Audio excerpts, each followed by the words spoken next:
Olá, meu nome é Alan Leon. Estamos aqui para mais uma aula de gestão da produção. Nessa aula, nós estudaremos os projetos na gestão de produção. Ou seja, como dentro de uma empresa nós podemos fazer um projeto para otimizar a gestão da produção, o que deve ser considerado, como deve ser planejado e como isso deve ser encarado enquanto uma decisão estratégica da empresa. Então, primeiro vamos ao conceito. A função do projeto na gestão da produção é desenvolver algo que possa atender às necessidades do usuário. Isso correlacionando tanto o projeto do processo quanto o projeto do produto. Em produção, isso significa que implementar técnicas inovadoras para confeccionar tanto os produtos quanto os serviços da empresa e também desenhar os sistemas de produção de forma a implementar os objetivos de desempenho. Então, quando a gente contextualiza dessa forma, nós temos que entender que gerir a produção não é só quando a empresa já está produzindo, quando a linha de produção já está em andamento, nós tomarmos ações para otimizar esse desempenho, como nós vimos, por exemplo, nas aulas anteriores. Nós temos que tomar ações e pensar essa linha de produção, e pensar todo esse sistema produtivo antes e durante o desenvolvimento de um produto ou de uma determinada família de produtos. Então, quando nós pensamos na avaliação do projeto, nós temos que estudar os itens que a gente comumente também trabalharia, por exemplo, na implementação de um projeto empresarial, como a viabilidade, aceitabilidade e os itens de vulnerabilidade desse projeto. E aí a gente tem que conseguir dimensionar e adequar os investimentos que nós temos, o capital que a gente tem à disposição para configurar naquele determinado processo ou naquela determinada linha produtiva. Nós temos que analisar qual é o retorno esperado, tanto em diminuição do custo, quanto em aumento de produção daquela determinada linha. E também definir quais são os riscos de implementação. Um dos erros que alguns podem cometer é pensar que um projeto ele só tem um risco quando é a implementação de um projeto empresarial. Um projeto de produção ele também tem riscos envolvidos, riscos que podem comprometer a produção, riscos que podem comprometer a qualidade do produto. Um dimensionamento mal pensado, por exemplo, de uma linha de produção pode atuar, sobrecarregar uma máquina e se essa máquina falha, ela interrompe todo o processo produtivo. E todas essas questões, todos os gargalos produtivos têm que ser levados em conta quando a gente pensa e começa a desenhar o nosso projeto de produção. Vamos lá. Nós temos que pensar esses projetos nas duas vertentes. A primeira, nós fazemos o projeto do produto ou do serviço que a gente quer. E depois a gente agrega o projeto do processo produtivo desse produto. Só que algumas empresas entendem que o projeto do produto é uma coisa e é feito lá pelo marketing, é feito pela equipe de P&D, e o projeto do processo é outra coisa que é feito pelo pessoal da produção. Isso é um erro, porque esses dois projetos eles têm que ser integrados. Nesse projeto a gente tem que pensar tanto no uso de matéria-prima, como essa matéria-prima se comporta no processo produtivo, quais são os gargalos, quais são as melhores matérias-primas para ser utilizada, por exemplo, no desenvolvimento do produto, qual é o melhor jeito desse produto ele ser montado, como a matriz desse produto ele vai ser montado, e aí entra quais formas serão utilizadas, qual que é o processo produtivo mais adequado, conforme a gente vai ver lá na frente. E quando os departamentos que desenvolvem esse processo eles não conversam, nós temos projetos falhos ou produtos que não se adequam a alguma característica da linha produtiva ou a linha produtiva que não consegue agregar ou que não consegue atingir os padrões de qualidade ou as especificações técnicas do produto que foi desenvolvido. E aí a gente começa a perder os critérios principais que esse produto poderia trazer e agregar dentro da empresa. Então toda a competitividade que uma nova linha de produtos poderia trazer na empresa, todo o lucro adicional ele vai ser consumido para minimizar ou para sanar esses riscos inicialmente que não foram pensados ou essas faltas de compatibilidade dos dois processos, do processo de desenvolvimento do produto e no processo de desenvolvimento do processo de fabricação desse determinado produto. Quando a gente pensa num projeto, nós temos que considerar alguns requisitos básicos. O primeiro é os aspectos sociais desse projeto. Mesmo que seja só um projeto produtivo, esse projeto ele está inserido dentro de um contexto empresarial, que está inserido dentro de uma sociedade. Quais são os impactos para os funcionários, quais são os impactos para a vizinhança, quais são os aspectos e os impactos ambientais que esse produto ele vai ter, ele vai gerar algum tipo de resíduo. Alguns desses resíduos eles são tóxicos, por exemplo. Alguns desses resíduos eles são regidos por alguma norma regulamentadora ambiental. E depois as padronizações. Nós temos diversos produtos que eles são padronizados porque eles são ou utilizados em outras partes de processos produtivos de outros produtos, ou por segurança para o consumidor. Então nós temos diversas normas que padronizam esse produto tanto para segurança quanto para uso no processo. E esse projeto ele tem que levar isso em consideração, como também a modularização, tanto do produto quanto da linha produtiva. Qual é a melhor forma desse processo ele ser desenvolvido para que ele possa ser depois pensado também em subetapas do processo produtivo, para que a gente consiga entender e pensar o produto mais a fundo dentro desse planejamento, do planejamento desse processo. E por último, o efeito volume e variabilidade.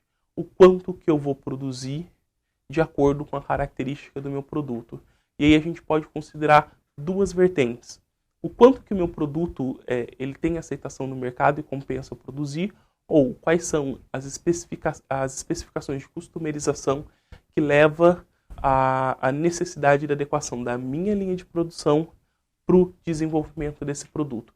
E aí, conforme essa função do volume e da variabilidade, a gente começa a pensar em diversos tipos de processos produtivos, diversas linhas de produção, respeitando a característica de cada produto, como a gente vai ver mais para frente.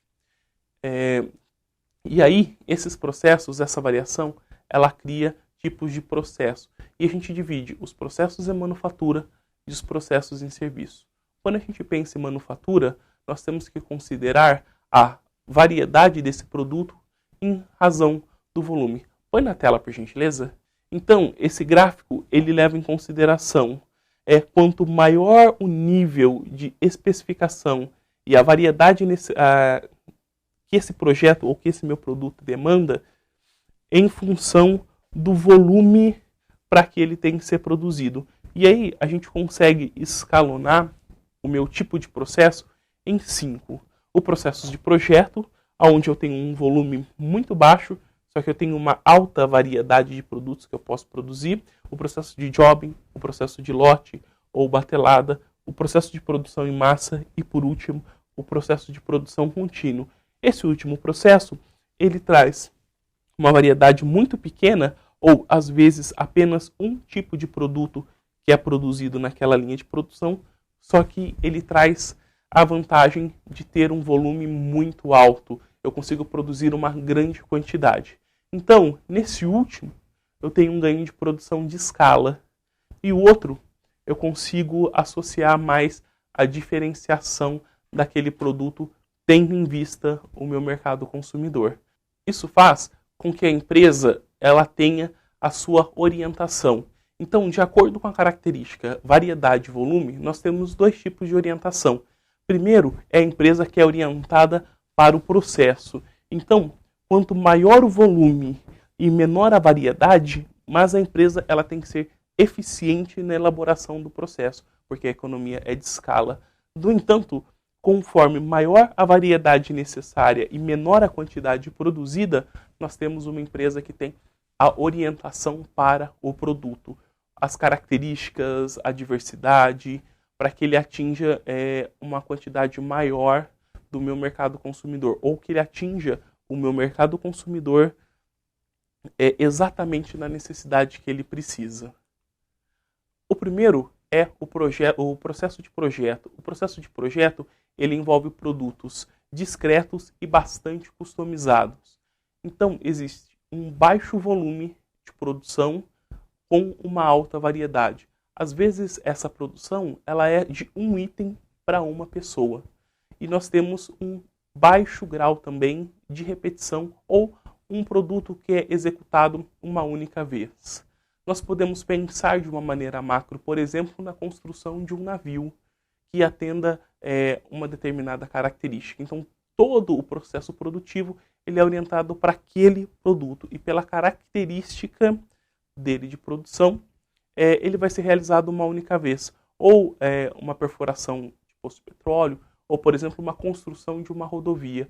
As características daquela rodovia faz com que a empresa pegue todos os seus maquinários, todos os bens necessários para o processo produtivo da estrada e aloque na execução daquele projeto de acordo com as características exatas do seu cliente.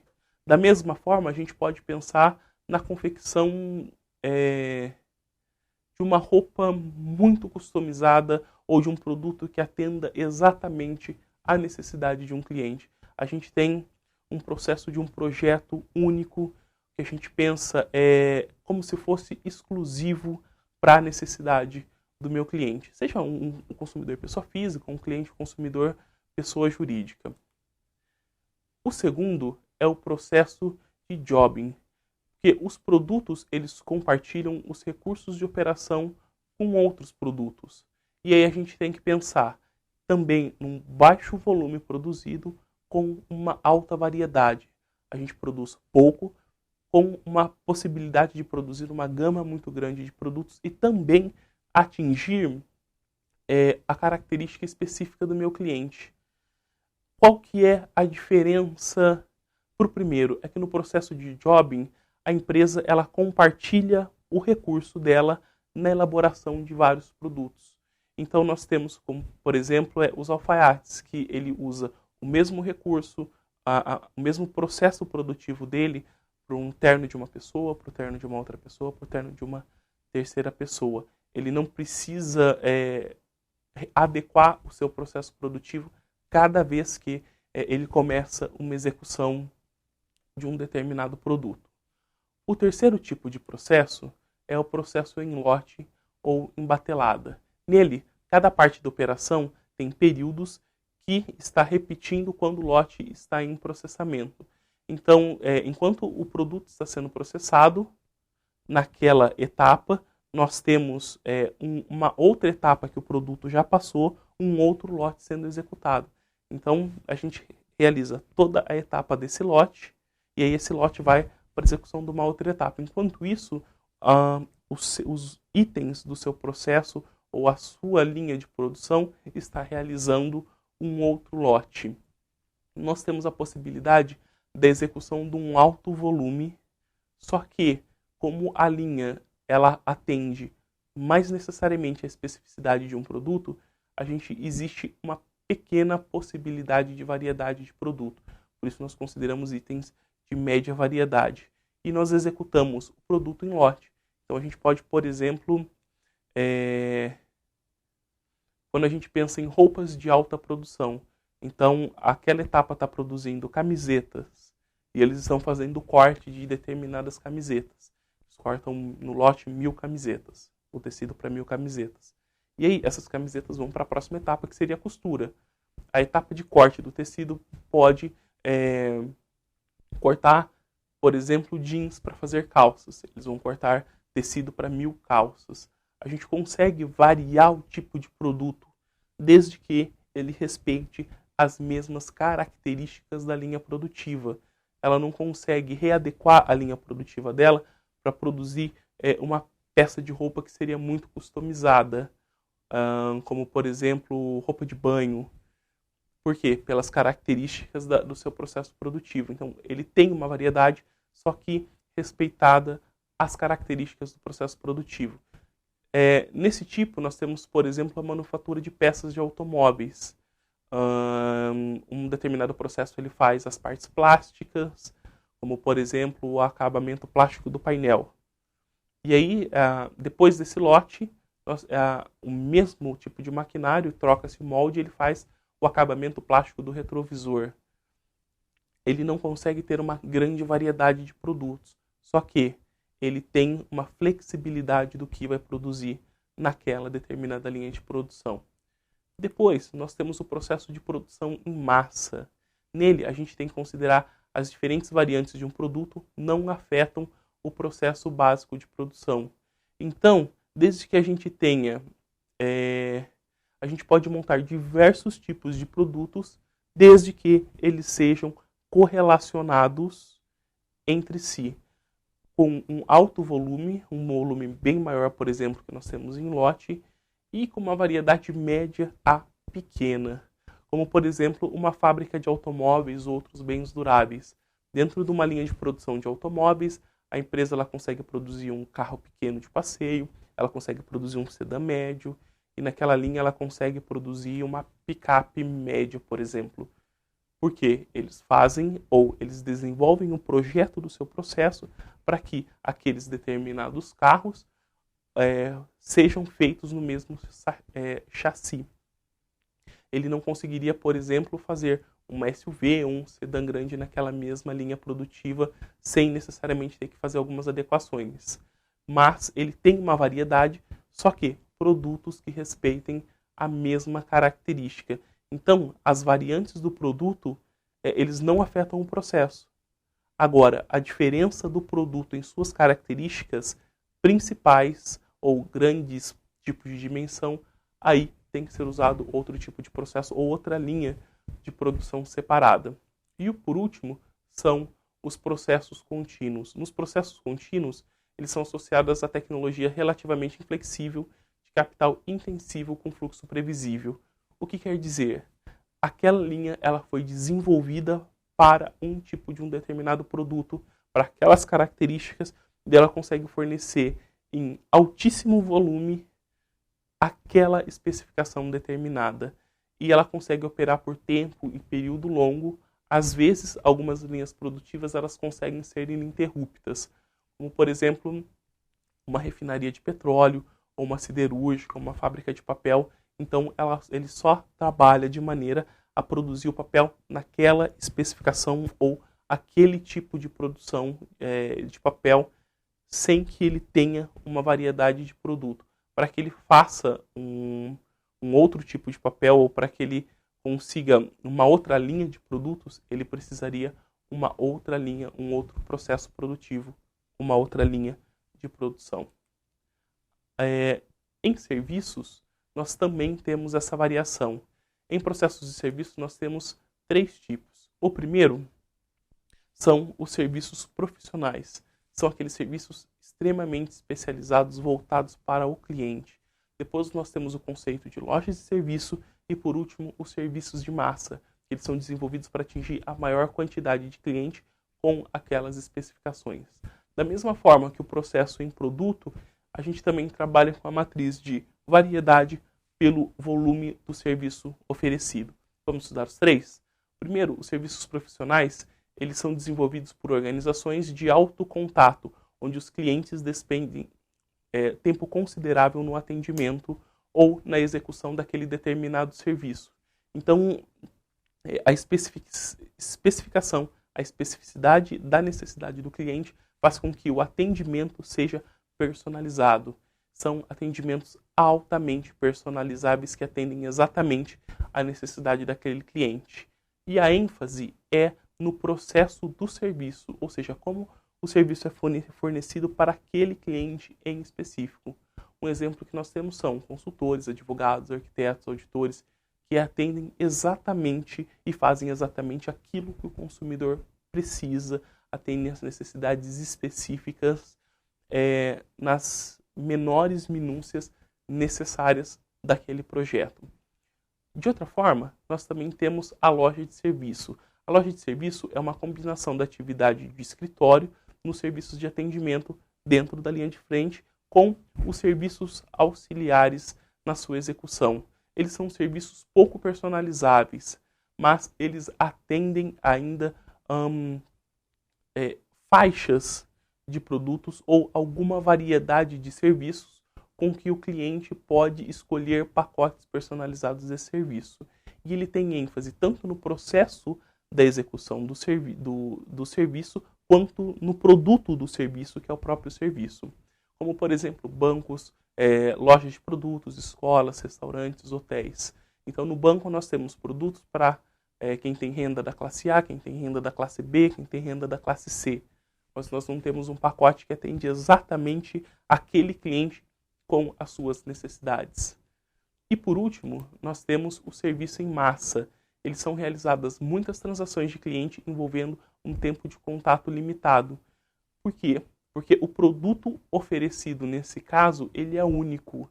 Então ele não existe uma personalização que atenda o cliente. O cliente, todos os clientes, eles são atendidos ou a eles são oferecidos os mesmos serviços.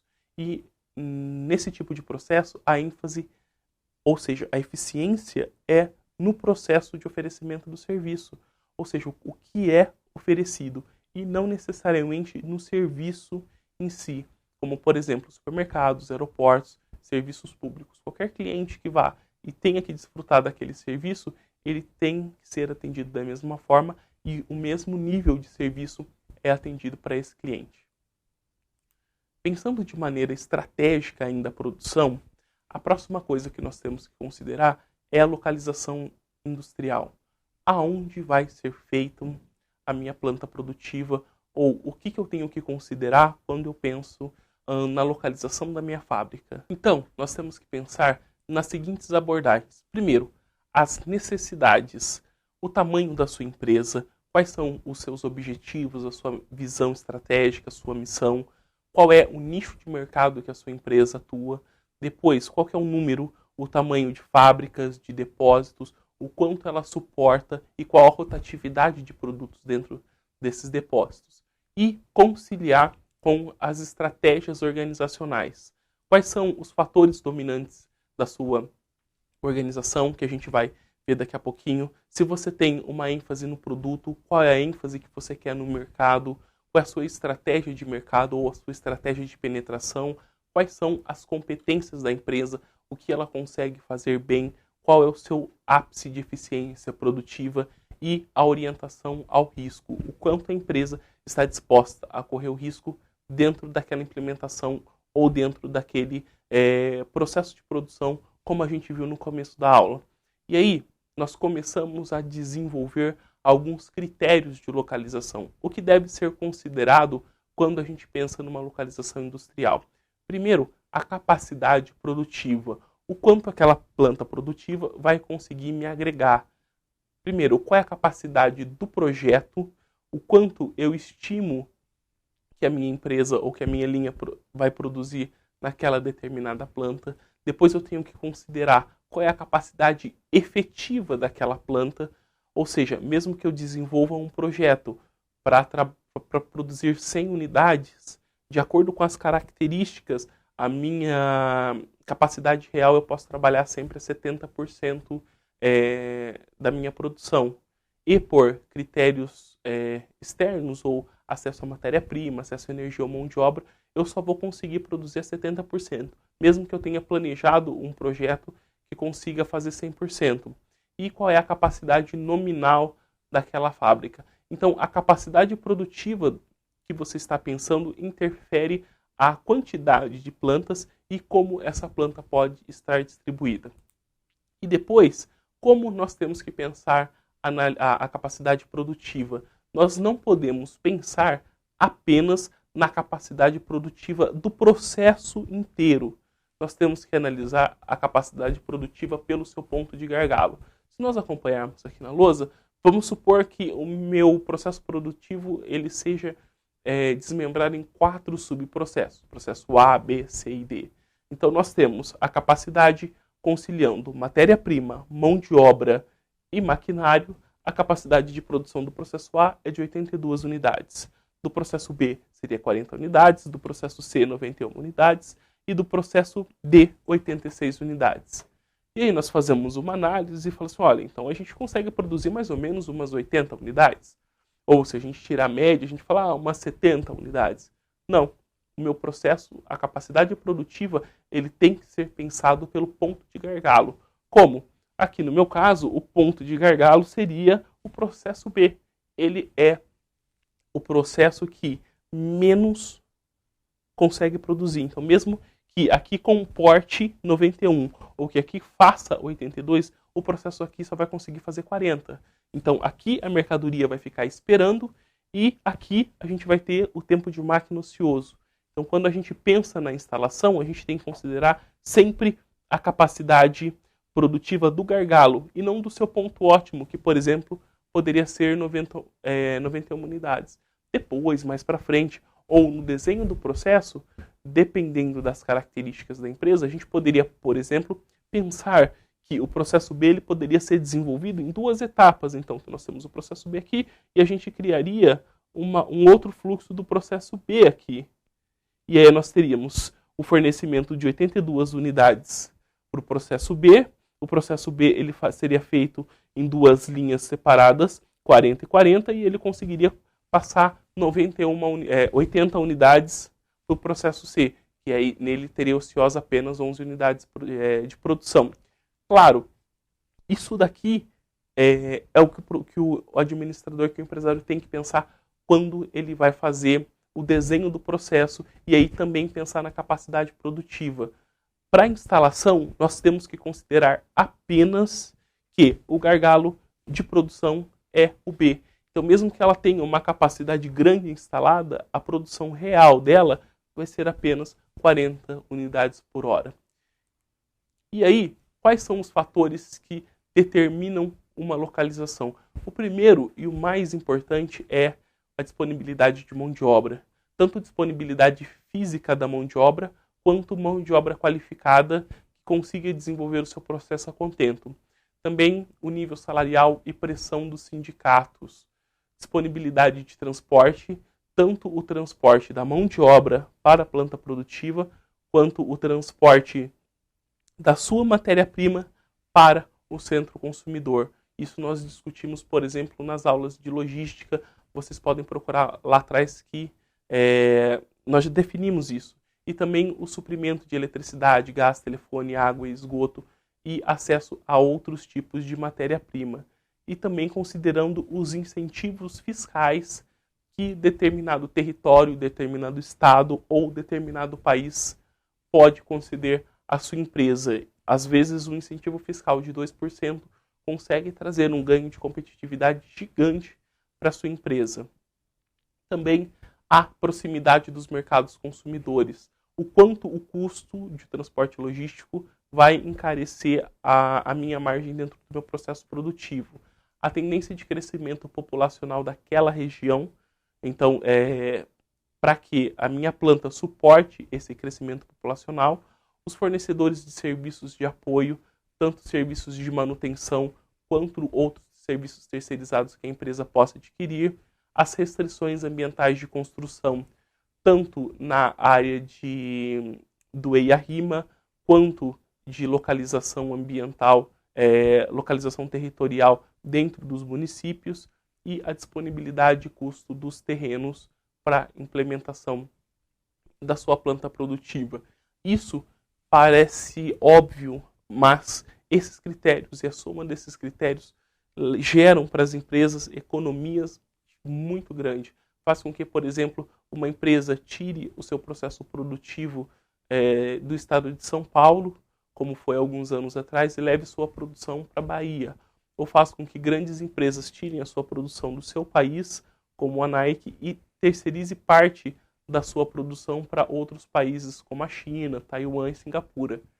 Esses custos interferem diretamente na lucratividade da empresa. Então, quando a gente pensa, quando esses custos eles são extremamente elevados, compensa para a empresa, talvez, fazer a sua planta produtiva num lugar mais afastado, que os custos logísticos vão acabar compensando esses custos. Mesmo que os custos logísticos são altos, a redução nos fatores determinantes fazem com que o produto ele chegue ao seu mercado com preço competitivo. Claro, existem N outras variáveis que a empresa tem que pensar. Nós também temos as leis de zoneamento ambiental, proximidade da universidade e pontos de desenvolvimento de tecnologia, hospitais, a qualidade de vida, principalmente para empresas que trabalham com mão de obra excessiva, e a preferência da gerência e as características da própria empresa. Essa foi a aula de hoje. Muito obrigado e até a próxima.